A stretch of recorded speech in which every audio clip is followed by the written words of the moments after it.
Saudara, Lembaga Survei Indikator Politik Indonesia merilis hasil survei peta politik Pilgub Jabar 2024. Pasangan Deddy Mulyadi Erwan Setiawan menempati posisi teratas dengan 77,81%.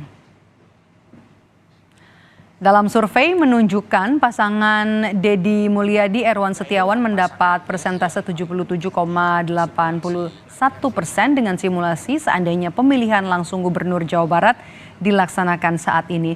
Sedangkan duet Ahmad Syaihu, Ilham Habibie 10,98%, Acep Adang, Gitalis Dwi Natarina atau Gita KDI 2,24% dan pasangan JJ Wiradinata Ronald Surapraja 2,24%. Direktur Eksekutif Indikator Politik Indonesia Burhanuddin Muhtadi menjelaskan tren elektabilitas 4 pasangan calon ini mengalami perubahan setelah kandidat Ridwan Kamil maju di Pilkada Jakarta.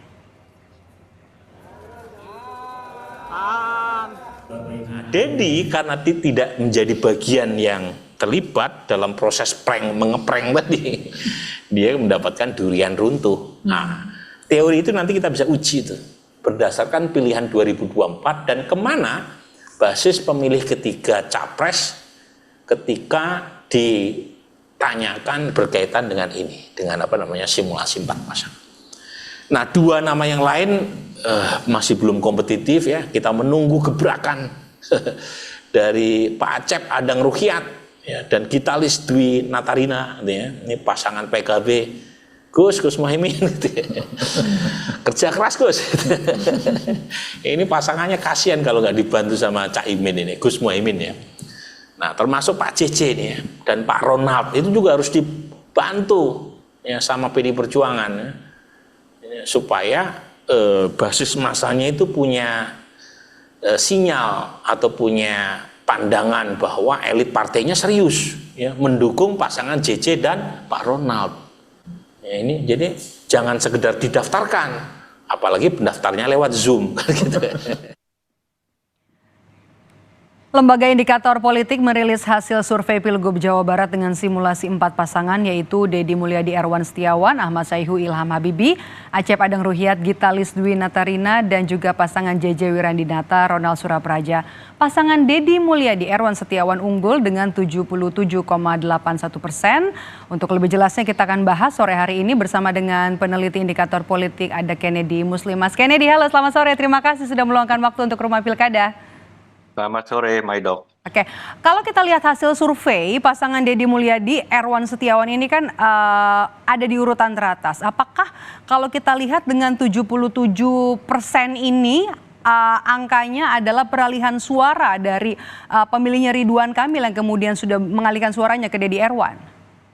Ya, secara otomatis kalau kita lihat dari pergeseran migrasi suara setelah Ridwan Kamil maju di Pilgub Jakarta, memang sebagian besar suara Ridwan Kamil itu beralih ke Deddy Mulyadi ya. Tapi ada faktor penting lainnya yang harus diingat bahwa tingkat popularitas sebagai elemen dasar dari elektabilitas itu memang ada ketimpangan dalam yang terekam dalam survei kami gitu.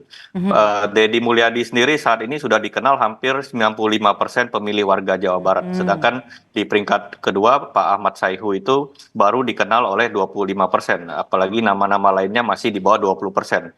Itu yang bisa menjelaskan kenapa suara Deddy Mulyadi begitu nama Ridwan Kamil di take out dari simulasi itu langsung melonjak secara tajam gitu.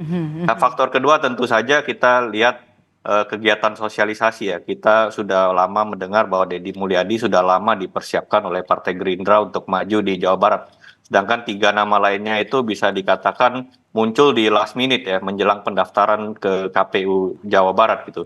Bahkan calon PDIP pun setelah ada drama ketika Pak Anies sempat diisukan akan maju di Jawa Barat, kemudian last minute ada perubahan lagi sehingga Pak JJ dan itu pun tidak datang ke KPU gitu loh. Dan itu tentu itu juga bisa menjelaskan mengapa nama-nama lainnya itu masih belum terekam jauh di bawah ya dari pasangan Deddy Erwan ya.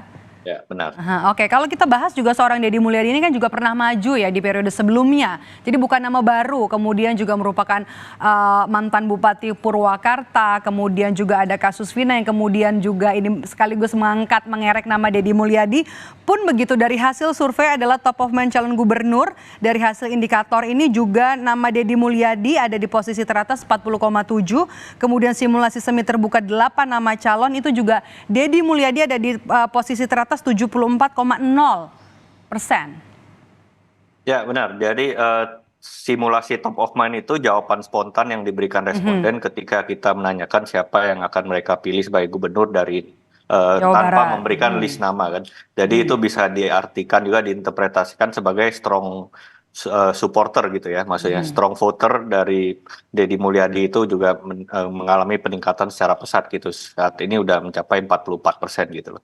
Memang kalau kita lihat peta saat ini hanya tinggal 2 nama ya yang kita bisa bilang masih bisa kompetitif, Pak Deddy Mulyadi dan juga Pak Ahmad Sayhu. Meskipun Pak Ahmad Sayhu sekarang masih di 11%, tapi jangan lupa mesin politik PKS tidak bisa dipandang sebelah mata dalam konteks Pilkada Jawa Barat, dan terbukti di beberapa pilkada sebelumnya pernah memenangkan Pak Ahmad Heriawan gitu kan maksudnya.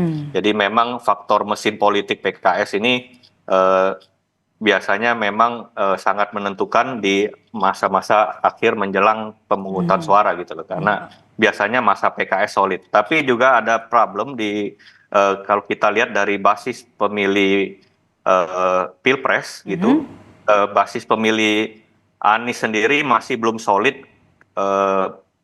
yang biasanya beririsan penuh dengan basis pemilih PKS itu belum solid ke Pak Ahmad Sayhu, dan masih banyak yang sebagian besar masih memilih Deddy Mulyadi. Memang ini kita bisa ada faktor mungkin kekecewaan pendukung PKS yang juga pendukung Anies Baswedan yang sehingga masih belum solid ke pemilih Pak Sayhu saat ini. Migrasi suara dari pemilih Anies di Pilpres kemarin ya. Tapi kalau ngelihat dari faktor-faktor tadi, Mas Ken, apakah nantinya kemudian akan ada potensi kejutan dari 3 pasangan calon yang ada di bawah pasangan Deddy Erwan? Kalau kita lihat sekarang gapnya memang sangat jauh ya. Kalau potensi kejutan, terus terang saya belum berani mengatakan akan ada kejutan karena ini gapnya sangat jauh gitu. Tapi balik lagi masih ada sisa waktu hampir 2 bulan, dan kemudian mesin partai masing-masing pengusung calon ini juga perlu dipanaskan beberapa waktu ke depan, dan jangan lupa kita Jawa Barat ini juga basis PKS, meskipun kita melihat tren dari pilihan partai itu ada penguatan yang signifikan di pemilih Partai Gerindra gitu ya, maksudnya suara Partai Gerindra melonjak cukup signifikan juga yang terekam di survei terakhir kami ini, sehingga itu akan semakin menguntungkan Pak Deddy Mulyadi. Deddy Erwan, oke. Itu kan tadi ada faktornya ya, kalau misalnya Anda tidak terlalu optimistis ya soal kejutan pasangan yang ada di bawah Deddy Mulyadi dan juga Erwan. Gimana? Ini juga belum diumumkan ya soal tim ses. Kadang kan tim ses ini bisa mendongkrak ya elektabilitas pasangan calon atau popularitas pasangan calon. Kalau Ronald Surapraja pasangannya dengan JJ ini atau JJ Ronald sendiri merupakan selebritis, artis. Sejauh ini apakah nama seorang Ronald Surapraja dinilai belum bisa mendongkrak suara pemilih untuk pasangan ini? Ya, untuk saat ini kalau kita lihat dari hasil survei, popularitas Ronald memang melampaui popularitas bahkan calon gubernurnya sendiri ya, Pak JJ gitu loh Mas ya.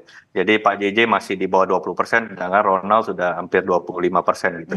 Popularitasnya ini ya tidak mengagetkan karena Ronald adalah public figure dan juga artis gitu. Dan asli Jawa Barat ya. Asli Jawa Barat, sering dilihat oleh pemilih di YouTube maupun di televisi gitu. Dan jangan lupa kalau untuk konteks pilgub tentu orang tetap melihat ke nomor satunya bukan ke nomor 2 gitu. Tapi nomor 2 mungkin membantu untuk dalam hal mengarahkan spotlight sewaktu kampanye gitu ya maksudnya. Oke, kalau kita melihat dari hasil survei, berkaca dari hasil survei indikator hari ini, apakah kemudian kita bisa mengukur peluang bakal paslon calon gubernur dan juga calon wakil gubernur, apa yang kemudian harus didorong lagi dengan masa kampanye yang cukup singkat ini, Mas Kennedy?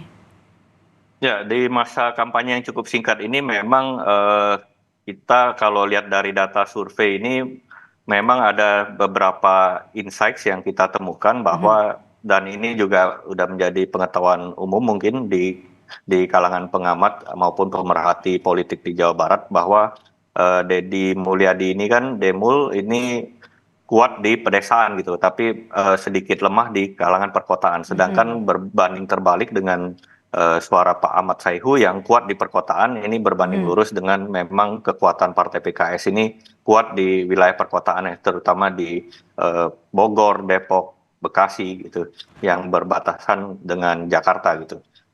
Ini tentu akan menjadi pertarungan yang menarik karena bagaimanapun juga jumlah pemilih yang lebih besar itu ada di perkotaan. Bagaimana Demul bisa meningkatkan suaranya di basis perkotaan, Mhm. sedangkan bagi Ahmad Saihu dan juga mesin partai politik PKS, bagaimana bisa Mhm. mempenetrasi wilayah pedesaan yang selama ini menjadi titik lemah mereka gitu. Dan ini Mhm. yang tentu perlu kita cermati beberapa waktu ke depan. Selain Mhm. juga isu-isu yang negatif yang sudah lama memang dipakai untuk menyerang Deddy Mulyadi ya terkait dengan isu Mhm. Sunda Wiwitan yang Mhm. terkadang dibenturkan dengan Oke. eh, isu agama gitu loh. Mhm, oke. Mas Kennedy, ini juga menarik ya. Saya mau mengutip hasil survei dari indikator hari ini. Apa pertimbangan utama untuk memilih nama-nama calon gubernur atau di Pilgub Jawa Barat? Ini adalah yang paling besar, 42,6% adalah orangnya perhatian pada rakyat. Kemudian di posisi kedua adalah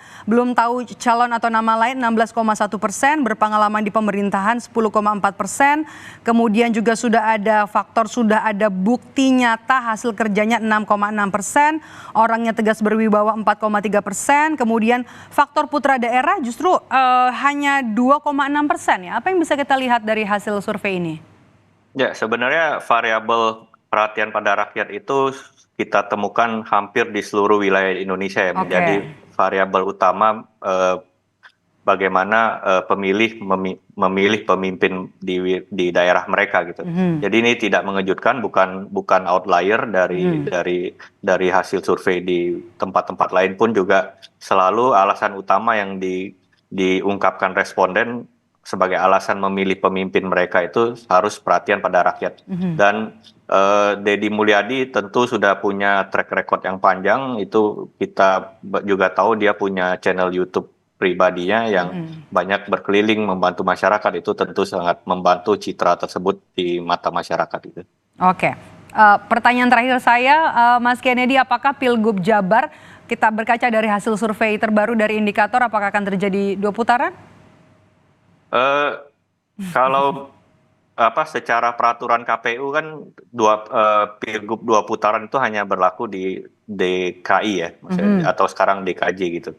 Jadi memang simple majority di wilayah lainnya selain di Jakarta itu ketika ada lebih dari 2 calon itu sudah akan langsung menang meskipun tidak Mhm. mencapai 50% gitu. Mhm. Mhm. Mhm. Oke, oke, oke. Terakhir kalau begitu, melihat dari hasil survei ini, jauh sekali gap antara pasangan Deddy Mulyadi dengan juga pasangannya begitu ya, ada Erwan Setiawan, kemudian Ahmad Saiku, Ilham Habibie, Acep Adang Ruhyat, dan juga Gita KDI. Gita KDI juga kalau kita lihat kan ini masih dari kalangan selebritas ya, lulusan KDI, JJ Wiranidata, Ronal Surapraja. Apa yang kemudian harus dilakukan selain juga pasangan yang memang sudah punya elektabilitas yang tinggi, kemudian juga punya modal dari kalangan selebritas, apakah juga perlu lagi ada partai atau juga mesin partai yang kemudian bisa mengerek popularitas dan juga untuk dikonversi menjadi elektabilitas bagi pasangan-pasangan yang akan maju di Pilkada Jawa Barat? Ya, tidak ada rumus lain ya, harus turun langsung dan juga menggencarkan sosialisasi karena Mhm. terekam di survei memang selain nama Deddy Mulyadi, kegiatan sosialisasi calon-calon lainnya memang masih sangat minim. Tapi itu juga wajar karena tadi saya katakan di awal, memang mereka ini kan last minute ya, keputusan itu diambil bahwa dari masing-masing partai mengusung calon-calon selain Pak Deddy Mulyadi itu diambil keputusannya last minute sehingga Mhm. eh, hampir semua calon tersebut belum banyak melakukan sosialisasi. Makanya 2 bulan ke depan ini menjadi krusial bagaimana mereka melakukan sosialisasi secara gencar ke masyarakat, memperkenalkan diri, kemudian meningkatkan popularitas yang mudah-mudahan bisa terjemahkan menjadi elektabilitas gitu loh, untuk mengejar ketertinggalan yang sangat jomplang saat ini gitu loh. Oke, baik. Terima kasih sudah meluangkan waktu hari ini untuk berbincang dan juga berdiskusi di program Rumah Pilkada, Mas Kennedy Muslim, peneliti dari Indikator Politik. Saya selalu, Mas Kennedy. Sehat selalu.